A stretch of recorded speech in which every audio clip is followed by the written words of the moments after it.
So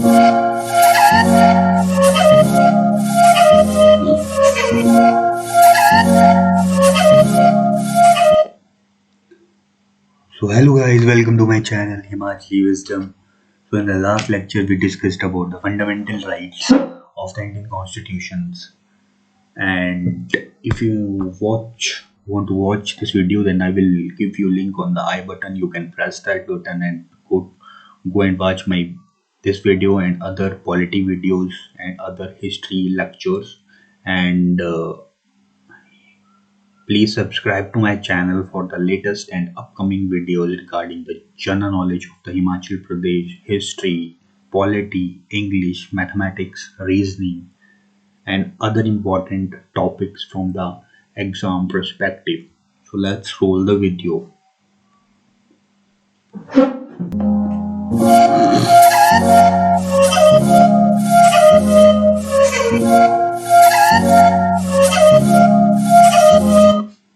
So in the today's lecture we discussed about different types of the ways to get the Indian citizenship, that how we can attain the Indian citizenship and how we can lose the Indian citizenship, and we discussed about the Indian Citizenship Act 1955, that what are the amendments in the Indian Citizenship Act 1955.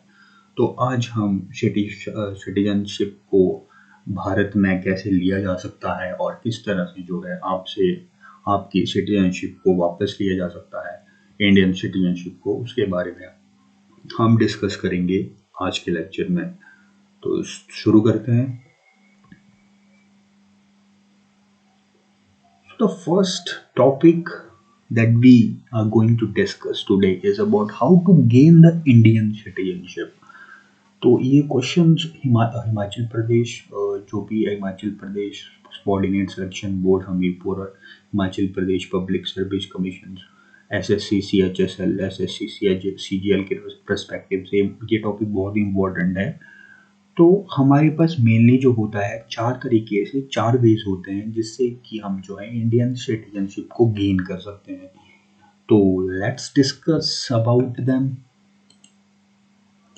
तो सबसे पहले रहता है, जो सबसे पहला feature रहता है वो रहता है bye decent.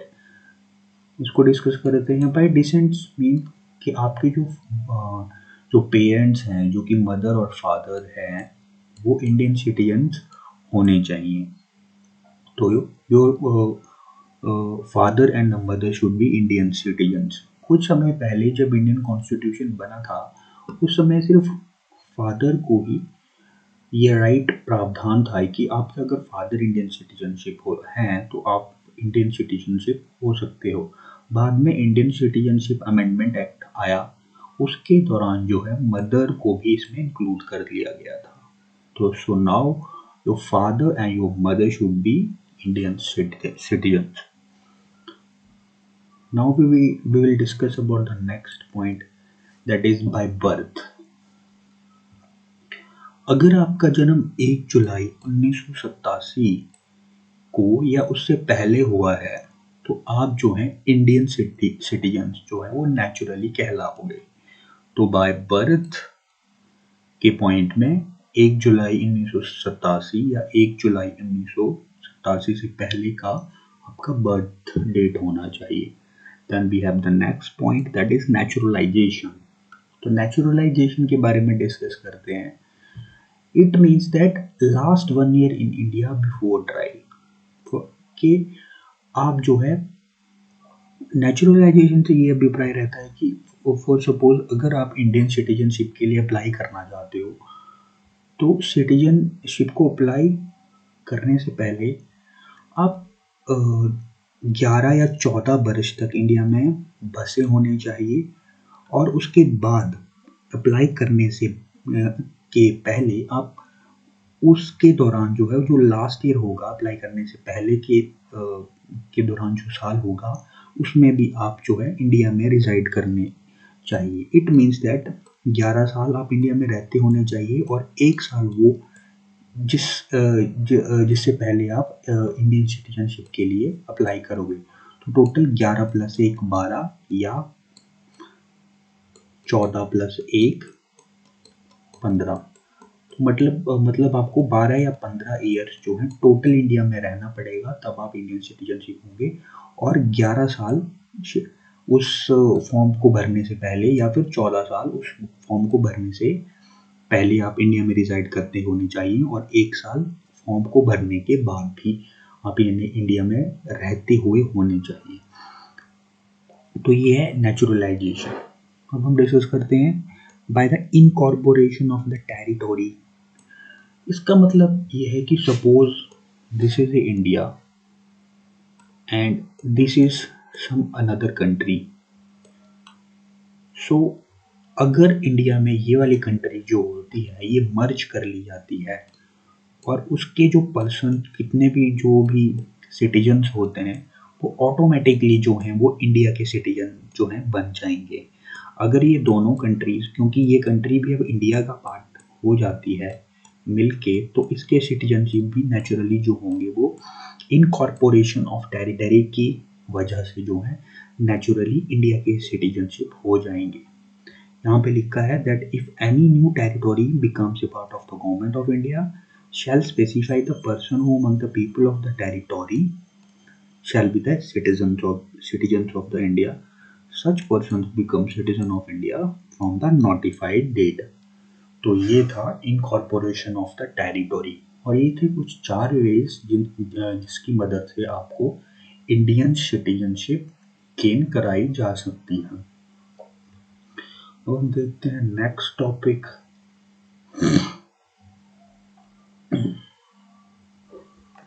Now let's discuss about that how to lose the Indian citizenship. So there are many ways from which you can lose the आपको इंडियन सिटीजनशिप जो है वो लॉस्ट करनी पड़ सकती है। तो सबसे पहला मेथड है रिनाउंसिएशन। दिस मेथड इसका मतलब ये है कि आप अगर विलिंगली, अगर आप जानबूझ के चाहते हो कि मैं इंडियन सिटीजनशिप छोड़ना चाहता हूँ, तो आप बड़ी आसानी से इंडियन सिटीजनशिप को छोड़ सकते हो। तो इट मीन्स दैट रिनाउंसिएशन, इसके द्वारा इंडियन सिटीजनशिप को छोड़ा जा सकता है।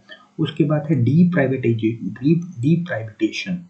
इट मीन्स दैट अगर आप 7 साल इंडिया से बाहर रह रहे हो कंटिन्यूसली अगर आप इंडिया से बाहर 7 साल तक रिसाइड कर रहे हो या उससे ज़्यादा भी, तो आप ऑटोमेटिकली जो है इंडियन सिटीजनशिप को लॉस कर दोगे।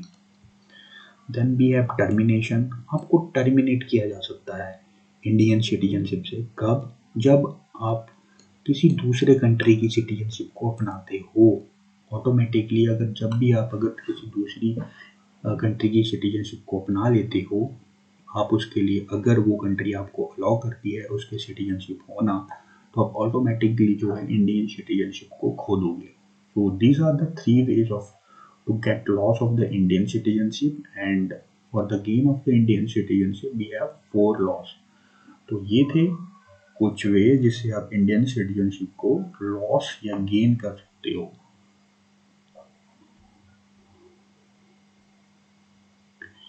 अब हम कुछ स्पेशल टर्म्स देखेंगे जो कि इंडियन सिटीजनशिप के रिगार्डिंग यूज की जाती है इंडिया में।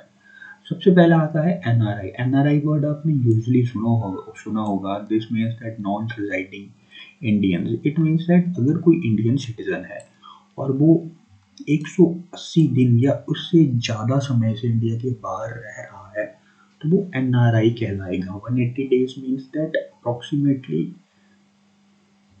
इट मीन्स दैट अगर आप जो है वो 180 डेज, यानी इट मीन्स दैट 6 मंथ, अगर 6 मंथ से आप इंडिया से बाहर रह रहे हो तो ऑटोमेटिकली आपको एनआरआई बोला जाएगा। उसके बाद आता है PIO. PIO means person of the Indian origin. जो person of the Indian origin होता है, जैसे कि नाम से पता चल रहा है कि उसके जो ग्रेट ग्रैंड पेरेंट्स होंगे, जो उसके बहुत पूर्वज होंगे उसके, वो कभी ना कभी इंडिया में रहते होंगे या इंडिया के सिटीजन होंगे। ठीक है। और उसका जो स्पाउस है, जो उसका रिलेटिव होता है, ब्रदर सिस्टर, वो भी जो है इंडिया का सिटीजनशिप होना चाहिए। तो उस पर्सन को person of the Indian origin कहा जाएगा। 2013 के जो अमेंडमेंट एक्ट था उसके अकॉर्डिंग जो है वो people person of the Indian origin को OCI that is overseas citizen of India के साथ मर्ज कर लिया गया है। अब देखते हैं what is overseas citizen of India. Overseas citizen of India भी just like a person of the Indian origin, और इसको 2015 के अमेंडमेंट एक्ट के द्वारा जो है वो मर्ज किया जा चुका है person of the Indian origin के साथ। So person of the Indian origin get merge with the OCI, और you can say that OCI is get got merged with the PIO। तो ये दोनों एक ही चीज है।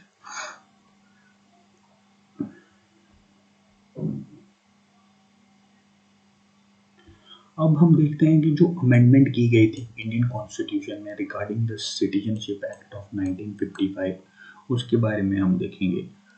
तो अकॉर्डिंग टू दिस सिटीजनशिप, एक तो मैंने आपको पहले ही हमने डिस्कस किया कि कैसे कैसे तो हम गेन कर सकते हैं इंडियन सिटीजनशिप में।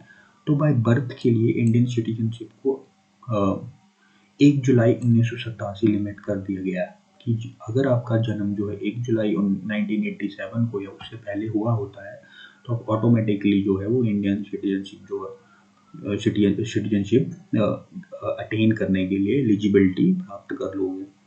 एंड 1992 के पहले क्या होता था कि 1992 से पहले जो भी फादर को जो जैसे कि हमने डिस्कस किया था कि फादर को ही ये राइट प्रावधान था कि किसी का अगर फादर जो है इंडियन सिटीजन है तो वो ऑटोमेटिकली जो है इंडियन सिटीजनशिप के लिए एलिजिबिलिटी प्रदान करता है कोई भी पर्सन। लेकिन अमेंडमेंट बिल जो 1955 में आया उसके अकॉर्डिंग जो है जो मदर है यानी कि फीमेल है उसको भी इस रूल में फादर के साथ जो है वो इंक्लूड कर लिया गया था। तो so now your father and mother should be the Indian citizenship to get attain the citizenship of the India. And in क्या हुआ कि PIO और OCI की मर्जर के बारे में मैं तो पढ़ लिया हमने। तो according to this citizenship act of 1955 in 2015 PIO को OCI के साथ मर्ज कर लिया गया था। As we have already discussed about these two. Now let's move. अब हम देखते हैं part 2 of the Indian constitution, जो कि हमने पहले भी डिस्कस किया था जब हमने important parts of the Indian constitution को डिस्कस किया था कि जो पार्ट 2 होता है वो इंडियन सिटीजनशिप को दर्शाता है, और उसमें जो आर्टिकल्स होते हैं उसको भी हम देखेंगे क्योंकि because we are just reading about the Indian citizenship act. तो पार्ट 2 में जितने भी आर्टिकल्स आते हैं इंडियन सिटीजनशिप के रिगार्डिंग उसके बारे में देख लेते हैं। तो सबसे पहले आता है आर्टिकल नंबर 5। तो आर्टिकल नंबर 5 क्या बोलता है? आर्टिकल नंबर 5 बोलता है कि अगर कोई पर्सन इंडिया का सिटीजन इंडिया में बॉर्न होता है या फिर इंडिया का वो डोमिसाइल है, कंडीशन वही जो इंडियन सिटीजनशिप को गेन करने के टाइम होती है। अगर वो सिटीजन जो है डोमिसाइल है इंडिया का according to the rules of the Indian gain of the Indian citizenship, और अगर वो डोमिसाइल है इंडियन सिटीजनशिप का तो वो इंडिया का एक नागरिक रहता है according to article number 5। Article number 6 रहता है कि वो पर्सन भी इंडिया का सिटीजनशिप है, जो कि जब हमारा इंडिया और पाकिस्तान का बंटवारा हुआ था according to the Mountbatten plan 3 June 1947, तो उसके अकॉर्डिंग जब बंटवारा हुआ तो जो पर्सन पाकिस्तान से वापस आए थे भारत में, तो वो भी ऑटोमेटिकली जो है वो आर्टिकल नंबर 6 के अकॉर्डिंग इंडिया के सिटीजनशिप होंगे। Then we have article number 7। According to the article number 7, जो पर्सन माइग्रेट कर गए हैं पाकिस्तान, माइग्रेट कर गए थे पाकिस्तान को on the time of the division, और वो फिर से पाकिस्तान को जाने के बाद फिर से वापस इंडिया में आए थे at the time of the division, तो वो ऑटोमेटिकली जो है वो इंडियन सिटीजनशिप के लिए एलिजिबल होते हैं। ऊपर वाले केस में था जो पाकिस्तान से माइग्रेट होकर आए हैं, और आर्टिकल नंबर 7 में है जो कि पाकिस्तान माइग्रेट गए थे और वापस जो है इंडिया में आए हैं, तो यहाँ पे दोनों में डिफरेंस था, ध्यान रखिएगा। उसके बाद आता है आर्टिकल नंबर 8। आर्टिकल नंबर 8 बोलता है कि अगर कोई ओवरसीज सिटीजनशिप ऑफ OCI है, दैट इज ओवरसीज सिटीजन है इंडिया का, तो और अगर वो इंडियन सिटीजनशिप को लेना चाहता है, अटेन करना चाहता है, तो he is also eligible to be a part of the Indian citizen. Then we have article 9। Article 9 क्या बोलता है? Article 9 will tell us about that a person who accepts other country's citizenship will lose the Indian citizenship। ये Indian citizenship के loss के against आ जाता है कि अगर कोई पर्सन चाहे तो इंडिया की सिटीजनशिप को छोड़ सकता है अकॉर्डिंग टू द टर्मिनेशन। जो टर्मिनेशन वाला लॉ था वो आर्टिकल नंबर 9 के एबज में आता है कि अगर कोई इंडियन सिटीजन किसी दूसरे कंट्री की सिटीजनशिप को अटेन करता है तो वो ऑटोमेटिकली जो है इंडियन सिटीजनशिप को लॉस कर देगा। ये हमने पहले भी डिस्कस किया था। और भी है now article number 10। Article number 10 बोलता है कि जो इंडियन सिटीजन है according to the article number 5 से लेकर 9 तक जितने भी इंडियन सिटीजन्स हैं और जो इन रूल्स को फॉलो करते हैं, जो कि आर्टिकल नंबर 5 से लेकर आर्टिकल नंबर 9 तक आते हैं, वो इंडिया के सिटीजन रहेंगे। वेदर अगर पार्लियामेंट कोई रूल बनाता है इन आर्टिकल्स के अंडर, कोई अमेंडमेंट भी करता है, लेकिन अगर वो पर्सन जो है अकॉर्डिंग टू आर्टिकल नंबर 5 से लेकर 9 तक जो है वो एलिजिबिलिटी रखते हैं इंडिया का सिटीजनशिप होने की, तो गवर्नमेंट उनको इंडियन सिटीजन मानने से इनकार नहीं कर सकती। कब? जब अगर गवर्नमेंट जो है कोई नया रूल भी लाती है सिटीजनशिप अमेंडमेंट एक्ट के अकॉर्डिंग। ठीक है, तो इसके बारे में हम अगले आर्टिकल में देखेंगे कि ये पावर भी गवर्नमेंट के पास है कि जो पार्लियामेंट है वो नया अमेंडमेंट ला सकती है इंडियन सिटीजनशिप होने के लिए। लेकिन अगर ये ये पांचों शर्तों को, अगर 5 से लेकर 9 तक के आर्टिकल की शर्तों को अगर कोई पहले से ही फॉलो करता है तो वो इंडियन सिटीजनशिप रहेगा, उन पे इस रूल का कोई भी फर्क नहीं पड़ेगा। तो this is all about the article number 10।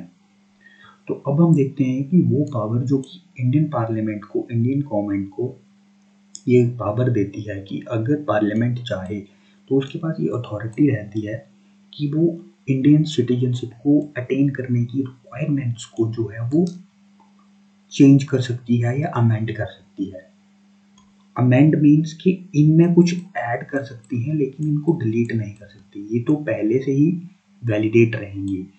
But if the Parliament of the India want to amend some other articles or other requirements for to get the Indian citizenship, then Parliament को ये authority रहती है कि वो नया article जो है amend कर सकती है। लेकिन अगर जो है कोई सिटीजन ऑलरेडी इन पांचों शर्तों को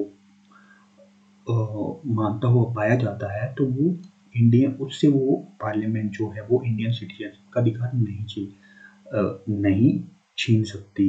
हालांकि जो है जो पार्लियामेंट है उसके पास ये पावर रहती है कि वो नया जो है वो रिक्वायरमेंट अमेंड कर सकती है। So this is all about the different types of the articles which get attained in the part 2 of the Indian Constitution to get the Indian citizenship.